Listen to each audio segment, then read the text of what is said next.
নমস্কাৰ নতুনকৈ যিবিলাকে চাকৰি পাইছে তেওঁলোকৰ কাৰণে এটা বাৰ্নিং ইস্যু হৈছে পেনশন স্কিম এতিয়া তেওঁলোকৰ কাৰণে ওল্ড পেনশন স্কিমখন নাই এতিয়া তেওঁলোক নিউ পেনশন স্কিমৰ আন্ডাৰত আহি গৈছে আসলে ওল্ড পেনশন স্কিমখনৰ সমস্যাটো কি আছিল বা কি কাৰণত নিউ পেনশন স্কিমটো আনিব লগা হ'ল সেই কথাটো মই আজি মোৰ এই ভিডিঅ'টোত কম গতিকে আপোনালোকে চেনেল যদি নতুন তেনেহলে সাবস্ক্ৰাইব কৰি দিব আৰু লগতে লাইক কৰি দিব আৰু শেয়াৰ কৰি দিব এতিয়া ওল্ড পেনশন স্কিমৰ সমস্যাটো কি আছিল ওল্ড পেনশন স্কিমত কি হয় যেতিয়া এজন মানুহ মানে ৰিটায়াৰমেন্ট লয় তাৰ পিছত তেখেতক এটা দৰমহা দিয়ে মানে পেনশন এটা দি থাকে আৰু সেই পেনশনটো কি হয় যদি এক্সিস্টিং টেক্স পেয়াৰ মানে যিবিলাক বৰ্তমান যে টেক্স পেয়াৰ তাৰ ওপৰত বজা হয় মানে ধৰি লওক মই কিবা এটা কাম কৰো মই টেক্স পে কৰিলো মই যে টেক্স পে কৰিম তাৰ পৰা সেই মানুহজনক মানে পেনশন দিয়ে আৰু সেই পেনশনটো টেক্স সিস্টেমৰ আন্ডাৰত নাহে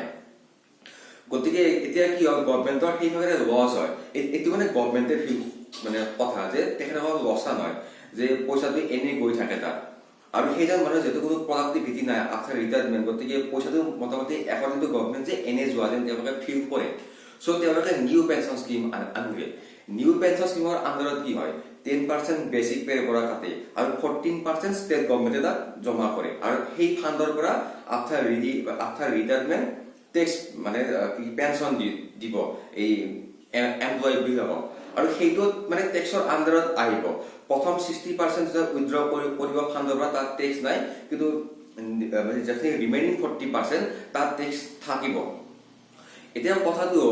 ওল্ড পেনশন স্কিমৰ সমস্যাটো গম পাব যে এইটো এটা বজা হৈ আছে মানে গভৰ্ণমেণ্টৰ ওপৰত আৰু নিউ পেনশন স্কিমৰ এটা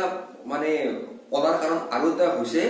প্ৰাইভেট সেক্টৰক এট্ৰাক্টিভ কৰা মানে কি হয় এইখন সরকার ক্যাপিটালিস্ট সরকার এইখানে প্রাইভেট সেক্টরক বেশি গুরুত্ব দিয়ে সো যেহেতু এই নিউ পেনশন স্কিমখন এমপ্লয়ী টকারে এমপ্লয়ী পেনশন দিব গতিকে লাহেকে গভর্নমেন্টে ইয়াৰ পৰা হাতখন গুচাই আনিব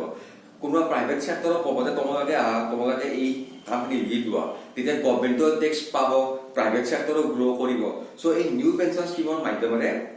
মানে প্ৰাইভেট সেক্টৰক এটা এট্ৰাক্ট কৰাৰ এটা মানে কি এইটো চিম্বল এটা আৰু এটা কথাটো কি এই ওল্ড পেনশন স্কিমখন ঘূৰি আহিবলৈ নাহে পলিটিক্যালি চাব যায় তেতিয়াহ'লে ঘূৰি অহাৰ সম্ভাৱনা আছে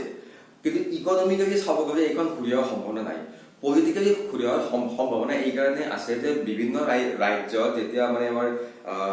এইটো কি ষ্টেট লেভেলৰ